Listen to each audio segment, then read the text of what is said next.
Dear student, good morning. Class 9 physics chapter कार्य तथा ऊर्जा। बेटा, इस चैप्टर के अंतर्गत इस समय हम आप लोगों को आंकिक प्रश्नों को हल करना बता रहे हैं। आपको इसके पहले क्वेश्चन नंबर 8 तक हम समझा चुके हैं कैसे प्रश्नों को हल किया जाएगा। आज आप लोग क्वेश्चन नंबर 9 देखें। दो मशीनें M1 व M2 समान कार्य कर, देखिए मशीन कितनी है बेटा, दो, और दोनों जो कार्य करती हैं वो क्या है, समान है। समान कार्य को क्रमशः 15 मिनट व 20 मिनट में समाप्त करती है। एक मशीन उसी काम को 15 मिनट में खत्म करती है और दूसरी मशीन कितने में, 20 मिनट में खत्म करती है। मशीन M1 की सामर्थ्य 120 वाट है। एक मशीन की सामर्थ्य बता दे रहा है, दूसरे मशीन की सामर्थ्य पूछ रहा है।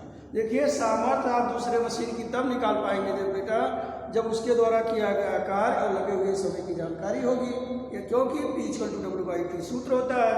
तो आपको दूसरे मशीन का समय 20 मिनट दिया है, कार्य नहीं दिया है, और आपसे बता दिया है कि जितना कार्य पहली मशीन करती है उतना ही कार्य दूसरी मशीन भी करती है। यानी जो पहले मशीन का कार्य होगा वही कार्य दूसरी मशीन का भी होगा। तो देखें इसको कैसे सॉल्व होगा। Question number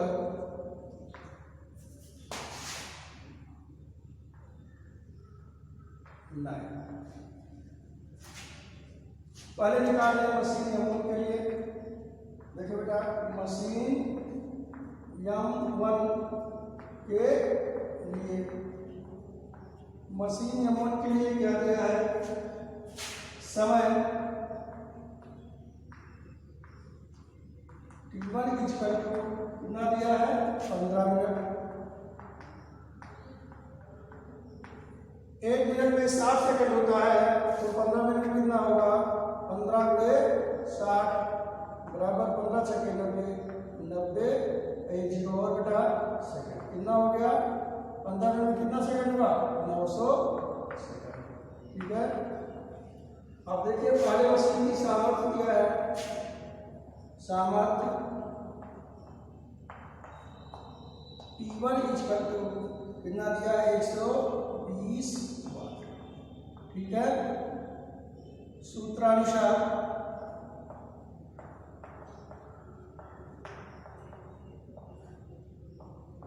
P1 W1/T1। ठीक है बेटा। अब आपको चाहिए क्या, W1, इसलिए W1 क्या होगा, P1 × T1। मान रख दीजिए P1 का मान कितना है, 120 वाट। ठीक है। तो यहाँ लिखेंगे 120, T1 कितना है, 900। इसका गुणा करेंगे, 12 × 9 108, 1 शून्य और 2 शून्य, इसको लिख लें। ये क्या हुआ, W का मात्रा क्या होता है, जूल। तो पहली मशीन कितना कार्य करेगी बेटा, 1,08,000 जूल। अब मशीन M2 के लिए निकालें, मशीन M2 के लिए। देखिए इसके लिए समय दिया है, समय T2 कितना दिया बेटा, 20 मिनट। 20 मिनट सेकंड होते हैं, तो 20 × 60 सेकंड। 20 × 60 मतलब 12 और 2 जीरो, कितना हो गया, 1200 सेकंड। देखिए हम लिखते हैं 1200 सेकंड। ठीक। मशीन M2 का कार्य बराबर क्या होगा, मशीन M1 का कार्य। ठीक है। तो मशीन M2 का कार्य W2 मशीन M1 का कार्य करना है W1, यानी कि W2 10 8 0। क्यों ऐसा हुआ, क्योंकि दोनों मशीनें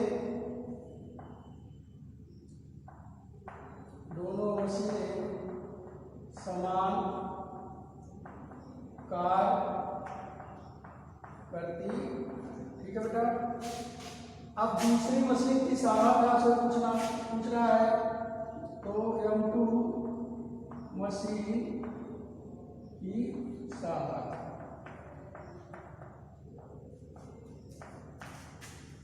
P2 क्या होता है, W2/T2।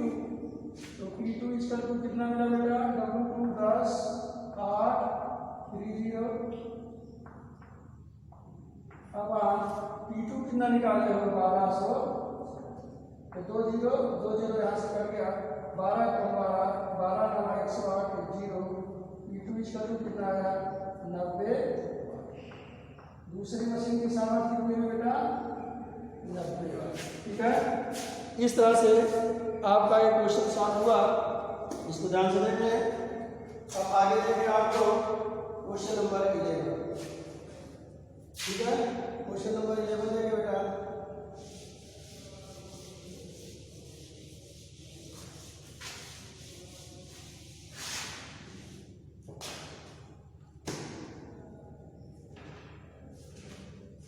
क्वेश्चन नंबर 11 क्या कह रहा है, एक पानी के पंप की सामर्थ्य 7.5 किलोवाट है।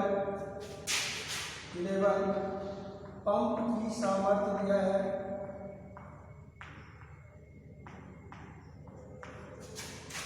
कितना दिया बेटा, 7.5 किलो वाट। 7.5 × 10⁻³ वाट। क्योंकि फार्मूला का सूत्र क्या है, 1 किलोवाट बराबर 10⁻³ वाट। ठीक है, कितना किलोवाट बराबर 10⁻³ का गुणा कर देंगे बेटा। ठीक, आगे क्या दे रहा है, प्रति मिनट समय कितना दिया है, T= 1 मिनट। 1 मिनट कितने सेकंड होते हैं, 60 सेकंड। आगे देखें, ऊंचाई दिया है, अधिकतम ऊंचाई 25 मीटर। तो ऊंचाई यह चीज का 25 मीटर ये दिया है। फिर आपसे क्या पूछ रहा है, ये दिया बेटा गुरुत्वीय त्वरण जी दिया है, गुरुत्वीय त्वरण जी बराबर 10 मीटर प्रति सेकंड स्क्वायर। और आपसे पूछ रहा है प्रति मिनट अधिकतम कितना पानी 25 मीटर ऊंचाई पर उठा सकता है। पानी का वजन पूछ रहा है, तो सूत्रानुसार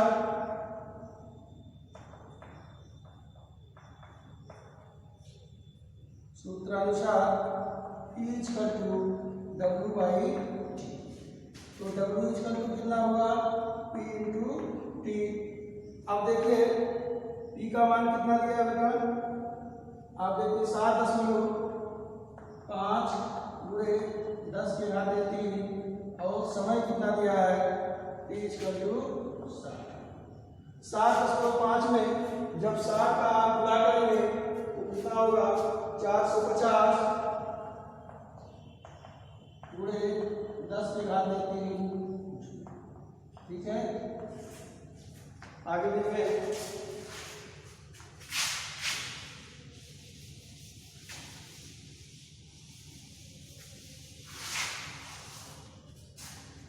गुरुत्वीय बल के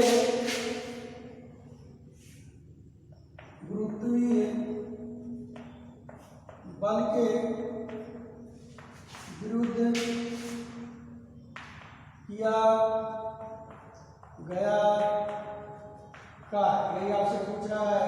तो W m × G कितना पानी उठाएगा, यानी m का मान, इसलिए m = W/G। मान रखते हैं W का मान देखिए कितना आया है 450 गुणे 10 की घात 3। G का मान कितना दिया है 10 गुणे 25, 10 गुणे 25, 25 से 100 काट बेटा, 25 से 25, 20 और 25 से 200। अब जानते हैं कितना आ गया 10 से 18 भाग देंगे कितना होगा बेटा 1 25 अट्ठे 200, 25 होगा 10 1.8 गुणे 10 की घात 3। अब ध्यान दे इसको जब इसका गुणा करेंगे 300 बढ़ जाएगा 1800 300 के बाद दशमलव है 1 कट जाएगा कितना हुआ 1800। इतना पानी 25 मीटर ऊंचाई तक पंप फेंकेगा बेटा। ओके ध्यान से समझे इसको। ठीक बेटा आगे देखते हैं हम आपको अगला क्वेश्चन देखें।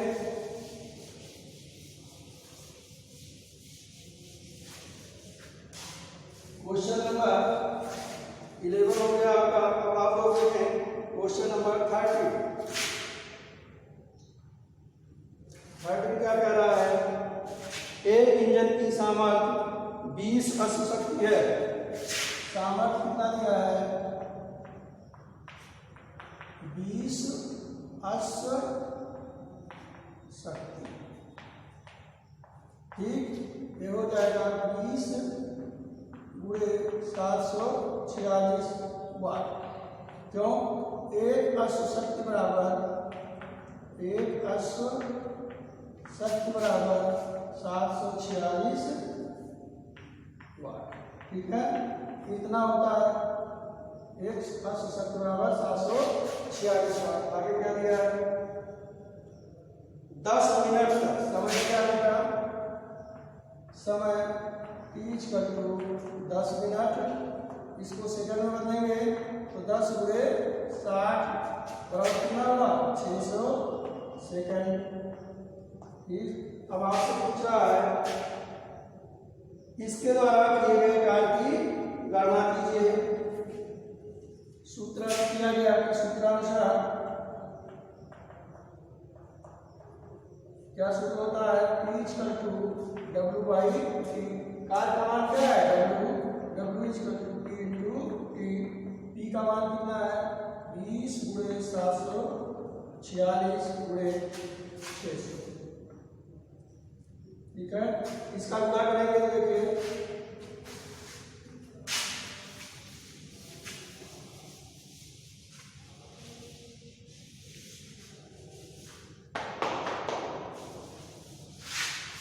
जब गुणा करेंगे यहाँ 746 में 20 का नहीं 2 का करिए 0 बढ़ा दीजिए 2 6 12 इसलिए 2 चौका के 9 2 7 14। ठीक एक 0 यहाँ एक इसमें 6 का कर लीजिए 6 2 12 इसलिए 4 54 1 55 8 5 6 4 5 29 8 2 6 5 2 8। ठीक है बेटा कितना आ रहा है अब 8 9 5 2 कितना आया 8 9 5 2 1 शून्य और 2 शून्य 3 शून्य बढ़ गया।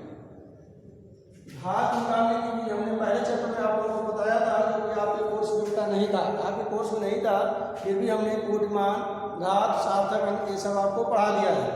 उसी आधार पर इसको घात लगाएंगे और राइट में भी आपको बताया तो 1 2 3 4 5 6 दशमलव आपका कहाँ आ गया यहाँ तो 6 अंक चले तो 10 की घात कितना हो जाएगा 6।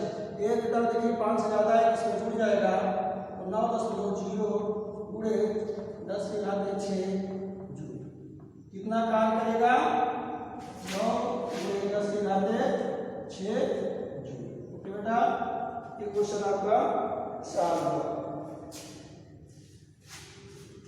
ठीक है एक क्वेश्चन और आप लोग देखें बीच बीच में एक क्वेश्चन छोड़ दे रहे हैं उसको आप लोग सॉल्व करेंगे। तो चलिए देखिए अगला question number 50।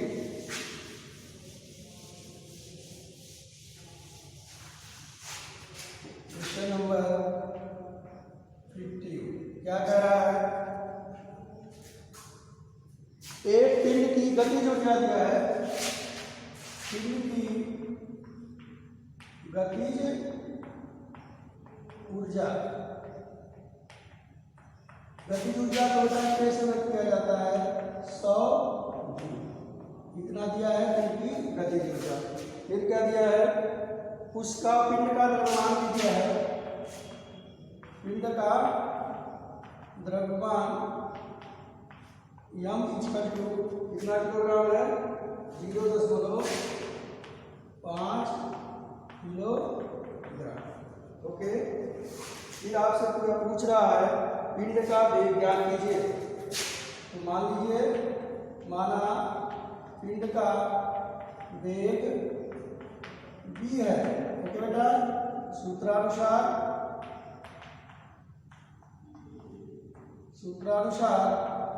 k equal to R M B square. B का मान क्या सुधर रहे 2k equal to M B square, इसलिए B square equal to 2k अपान एम। इसी में मान लेंगे 2k का मान 100 और m का मान 0.5। ध्यान दो, 200 ये हो गया, ये 10 लगाओगे 0 और बढ़ जाएगा ऊपर, ठीक, बटे 5, 5 24 400 हो गया, ठीक। ये हो गया आपका बी स्क्वायर, ये हुआ बी स्क्वायर, इसलिए बी स्क्वायर कितना हुआ? Under root 400। 400 का अंडर रूट कितना होता है? 20 मीटर प्रति सेकंड।